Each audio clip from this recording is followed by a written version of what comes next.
Hello friends, आज की class में 16 मई को जो कुमार गौरव सर के द्वारा आपकी फुलपत्ती वाली क्लास करवाई गई है, तो उसका हैंड रिटन नोट्स के रूप में मैं रिवीजन करवा रही हूँ।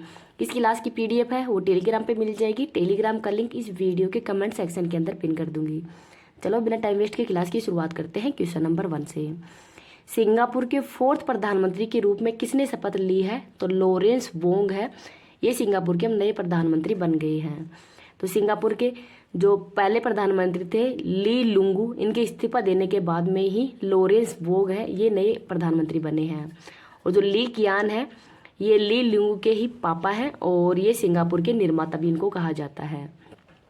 सिम्बेक्स अभ्यास का आयोजन भारत और सिंगापुर के मध्य किया जाता है। इदरिस डेबी ये चाड के नए प्रधानमंत्री बने हैं। मिखाइल मिस्तुन ये रूस के नए प्रधानमंत्री बने हैं। और जॉन स्पिनी है ये स्कॉटलैंड के नए प्रधानमंत्री बने हैं। तो इनका नाम भी याद रख लीजिएगा। राष्ट्रपति को सलाह देने के लिए एक मंत्रिपरिषद होगी, तो इसका उल्लेख अनुच्छेद नंबर 74 के अंदर है। मंत्रिपरिषद है वो व्यक्तिगत रूप से किसके प्रति उत्तरदायी होते हैं? तो राष्ट्रपति के प्रति। मंत्रिपरिषद है वो सामूहिक रूप से किसके प्रति उत्तरदायी होती है? तो लोकसभा के प्रति होती है। और यह अनुच्छेद नंबर 75(3) में इसका उल्लेख किया गया है। वर्तमान लोकसभा चुनाव कौन से नंबर के हैं? तो 18वें नंबर के हो रहे हैं। पहली कैबिनेट मंत्री कौन थी? तो राजकुमारी अमृत कौर थी। तो ये पहली कैबिनेट मंत्री है महिला। तो इनका नाम भी याद रख लीजिएगा। आगे है क्वेश्चन नंबर 2। 5 ईयर 2024 में ही भारत का सबसे बड़ा व्यापारिक भागीदार देश कौन बन गया है? तो यह है चाइना। तो भारत का सबसे बड़ा व्यापारिक भागीदार देश है आयात निर्यात में वो चाइना ही है।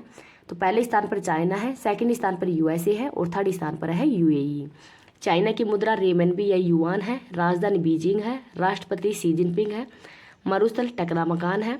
भारत चीन सीमा मैकमोहन रेखा है। पंचशील समझौता ये भारत और चाइना के मध्य हुआ था 1954 के अंदर। चीन का शोक ये हवांगो नदी को कहते हैं। तो इनका नाम भी याद रख लीजिएगा। नेक्स्ट है क्वेश्चन नंबर 3। विश्व महिला टेबल टेनिस एकल रैंकिंग में ही शीर्ष 25 में जगह बनाने वाली पहली भारतीय महिला खिलाड़ी कौन है? तो इनका नाम है मनिका बत्रा। और युगल के अंदर भी ये नंबर 4 पर है। शरद कमल ये 2022 के अंदर इनको मेजर ध्यानचंद खेल रत्न अवार्ड भी दिया गया है और इनका खेल भी टेबल टेनिस ही है।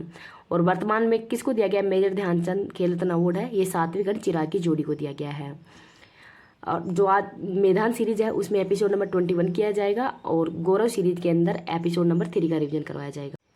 नेक्स्ट है अंशु मलिक का संबंध कुश्ती से है। मीराबाई चानू का वेट लिफ्टिंग से है। भवानी देवी का तलवारबाजी। कर्णव मल्लेश्वरी वेट लिफ्टिंग से है। और ये 2000 के अंदर जो सिडनी ओलंपिक है इसमें इन्होंने पहली बार मेडल जीता था। केडी जादव का संबंध कुश्ती से है। सलीमा टेटे हॉकी से है। शीतल देवी पैरा तीरंदाजी से है। आगे है क्वेश्चन नंबर 4। संयुक्त राष्ट्र की विश्व वन्यजीव अपराध रिपोर्ट 2015 से 21 के अनुसार ही सर्वाधिक व्यापारिक वन्यजीव प्रजाति कौन सी है? तो पहले पे है गैंडा, पेंगोलिन और हाथी है। इंडियन फॉरेस्ट जो सर्वे रिपोर्ट है ये कहाँ से जारी की जाती है? तो देहरादून से जारी की जाती है 1987 से। जेंडर गैप इंडेक्स जो विश्व आर्थिक मंच है इसके WEF है इसके द्वारा जारी की जाती है। HDI रिपोर्ट है ये UNDP के द्वारा। ग्लोबल इकोनॉमिक आउटलुक ये IMF के द्वारा। वर्ल्ड इन्वेस्टमेंट रिपोर्ट अंकटाड के द्वारा। और रेड डाटा बुक है ये IUCN के द्वारा जारी की जाती है। आगे है क्वेश्चन नंबर 5। भारत ने पहली बार किस देश में आयोजित विश्व हरित हाइड्रोजन सम्मेलन में अपना मंडप स्थापित किया है? तो नीदरलैंड के रोटरजन स्थान है यहाँ पर ये आयोजित किया जा रहा है। और टारगेट है कि 2030 तक 5 मिलियन मीट्रिक टन जो ग्रीन हाइड्रोजन का उत्पादन करना है। नीदरलैंड की राजधानी एम्स्टर्डम है। द हैग यहाँ पर जो अंतर्राष्ट्रीय न्यायालय इसका हेडक्वार्टर है और इसके वर्तमान में हेड है नवाब सलेम। हाइड्रोजन की खोज केवेंडिश ने की है। क्रमांक है 1।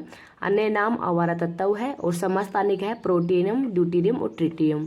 तो ड्यूटीरियम है ये D2O भारी जल भी, इसका फॉर्मूला है D2O। आगे है क्वेश्चन नंबर 6। भारत के 85वें नंबर की शतरंज ग्रैंड मास्टर का खिताब किसने जीता है? तो श्याम निखिल के द्वारा। तो ग्रैंड मास्टर ये शतरंज से संबंधित है। पहले थे विश्वनाथ आनंद, इनकी बुक का नाम है माइंड मास्टर। 84वें नंबर के हैं वैशाली रमेश बाबू और 85वें नंबर की श्याम निखिल बन गए हैं। 44वां शतरंज ओलंपियाड चेन्नई के अंदर हुआ है और 45वां हंगरी के बुडापेस्ट के अंदर होगा। तो इनका नाम भी याद रख लीजिएगा। आगे है क्वेश्चन नंबर 7। भारत का पहला premier virtual credit card Pixel Play किसने लॉन्च किया है? तो HDFC और VISA के द्वारा ही ये लॉन्च किया गया है। और पिक्सल गो है, ये भी लॉन्च किया है। और इसकी सदस्यता है वो 500 प्लस टैक्स है इसमें लगेगा।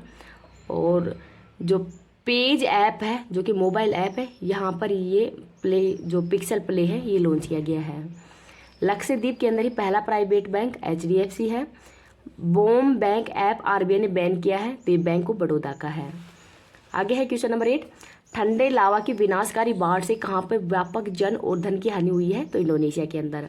तो जो माउंट मेरापी ज्वालामुखी जो कि सुमात्रा द्वीप के अंदर ही है, तो इस ज्वालामुखी के अंदर ही वर्षा आने के कारण ये जो लावा है वो बाढ़ के कारण बहने लग गया है, और जिस वजह से यहाँ पर जन धन की ज़्यादा हानि हुई है। माउंट कैटोपैक्सी ज्वालामुखी कहाँ पे है? इक्वाडोर में। और बेरन द्वीप अंडमान निकोबार के अंदर है, जो कि भारत का एकमात्र सक्रिय ज्वालामुखी है। आगे है क्वेश्चन नंबर 9, भारतीय वायुसेना ने पहली बार स्वदेशी मोबाइल अस्पताल विश्रम का परीक्षण कहाँ पे किया है? तो आगरा में। समर क्या है? एयर डिफेंस सिस्टम है। वसारोध कम दूरी की एयर डिफेंस सिस्टम है। स्मार्ट एंटी सबमरीन टॉरपीडो है। परबल लंबी दूरी की रिवॉल्वर है। उग्रम क्या है? असोल्ट राइफल्स है। प्रचंड LCH है। और ईरा है पहली AI फिल्म। नेक्स्ट है क्वेश्चन नंबर 10, दिवगंत साहित्य में नोबेल पुरस्कार विजेता एलिस मुनरो का संबंध किससे है? तो ये कनाडा से है। तो पहली कनाडाई लेखिका है जिन्होंने कन्नड़ साहित्य के अंदर इनको नोबेल पुरस्कार दिया गया है, और हाल ही में इनका निधन हो गया है। कर्नल वैभव है, ये राफा गाजा के अंदर ही हाल ही के अंदर शहीद हो गए हैं, तो इनका नाम भी याद रख लीजिएगा। नेक्स्ट है क्वेश्चन नंबर 11, केंद्र ने लिट्टे पर लगाया प्रतिबंध 5 साल के लिए और बढ़ा दिया गया है। तो जो लिट्टे है ये श्रीलंका के अंदर है, और इस पर प्रतिबंध है वो अगले 5 साल के लिए और लगा दिया गया है, इनका नाम भी याद रख लीजिएगा। मैदान सीरीज का एपिसोड नंबर 21 देखते हैं। फाइब्रिनोजन रहित प्लाज्मा को क्या कहा जाता है? तो सीरम। संक्रमणरोधी विटामिन किसको कहते हैं? विटामिन A को कहते हैं, और इसका नाम है रेटिनोल, और रोग होता है रतौंधी और जीरोफिलेथीमिया। विटामिन K, तो ये रक्त का थक्का, तो रक्त का थक्का किससे नहीं होता है? तो विटामिन K की कमी से। पौधे का कौन सा हिस्सा पानी और खनिज का परिवहन करता है? तो जाइलम। किस रोग में पानी से डर लगता है? तो रेबीज में। इटाई रोग का शब्द किस धातु से है? कैडमियम से। निर्माण, विनिर्माण, विद्युत गैस आपूर्ति किस क्षेत्र के उदाहरण है? तो द्वितीय क्षेत्र से। भारतीय सांख्यिकी संस्था की स्थापना किसने की है? तो PC महानोबिस के द्वारा की गई थी 1931 में कोलकाता के अंदर ही। योजना के पहले उपाध्यक्ष गुलजारी लाल थे, और अंतिम थे मोटेक सिंह। आगे है RBI का मुद्रा निर्माण में न्यूनतम आरक्षित प्रणाली में क्या रखना आवश्यक होता है? तो 200 करोड़ रुपए, जिसमें 115 करोड़ का तो गोल्ड और 85 करोड़ की विदेशी मुद्रा रखनी जरूरी होती है। माउंट सारामोती किस राज्य में है? नागालैंड में। वेबनाथ झील व अष्टमुडी झील कहाँ पे है? केरल में। 500 व 1000 के नोट के विमुद्रीकरण कब हुआ है? तो 8 नवंबर 2016 को। नेक्स्ट है भारत भूटान और भारत नेपाल सीमा की सुरक्षा का दायित्व किस केंद्रीय बल के पास में है? तो SSB के पास में। किस दशक को महाविभाजक दशक भी कहा जाता है? तो 1911 से 21 को। पर्यावरण की सुरक्षा, सुधार, वनों और वन्य जीवों की सुरक्षा का कौन सा अनुच्छेद है? तो अनुच्छेद नंबर 48A है, जो कि 42वें संविधान संशोधन 1976 के द्वारा ही जोड़ा गया था। SCO का मुख्यालय बीजिंग चाइना में है। ताशकंद समझौता 1966 के अंदर हुआ था उज्बेकिस्तान में। राष्ट्रीय आपदा प्रबंधन प्राधिकरण के अध्यक्ष कौन है? प्रधानमंत्री हैं, और इसकी स्थापना 2005 के अंदर की गई थी। Arm force special power act ये 1958 का है। पादशाहनामा या पादशाहनामा के लेखक कौन है? तो अब्दुल अहमद लाहौरी हैं। स्टेचू ऑफ वननेस कहाँ पे है? तो ये मध्य प्रदेश के अंदर है, इसका नाम भी याद रख लीजिएगा। गौरव सीरीज का एपिसोड नंबर 3, जिसमें स्पोर्ट्स के पार्ट्स नंबर 1 करवाए जा रहे हैं। मल्टी स्पोर्ट्स बीच गेम्स कहाँ पे हुए हैं? तो दीव के अंदर हुए हैं, और पहला स्थान मध्य प्रदेश का है। ऑस्ट्रेलियन ओपन 2024 के अंदर ही युगल में विजेता रोहन बोपन्ना है। पेरिस ओलंपिक के अंदर ही जूरी सदस्य के रूप में देश का प्रतिनिधित्व करने वाली भारत की पहली महिला कौन है? तो बिल्किन मीर है। पेरिस ओलंपिक 2024 के लिए ही क्वालिफाई करने वाली एकमात्र भारतीय भारोत्तोलक कौन है? तो मीराबाई चानू है। जेम्स एंडरसन 700 विकेट लेने वाले दुनिया के पहले तेज गेंदबाज बन गए हैं। इनका संबंध किस देश से है? तो इंग्लैंड से। BWF फ्रेंच ओपन पुरुष युगल 2024 का खिताब विजेता कौन है? तो सात्विक चिराग है। यूनाइटेड स्टेट्स गोल्फ एसोसिएशन द्वारा किस खिलाड़ी को बॉम जोन्स पुरस्कार 2024 से सम्मानित किया है? तो टाइगर वुड्स को। भारत की पैरालंपिक समिति के नए अध्यक्ष देवेंद्र झांझड़िया बने हैं। मार्च 2024 में ही भारत निर्वाचन आयोग की राष्ट्रीय दिव्यांगजन आइकन कौन थी? तो शीतल देवी थी। पेरिस ओलंपिक 2024 में भारत के ध्वजवाहक कौन है? तो शरद कमल है।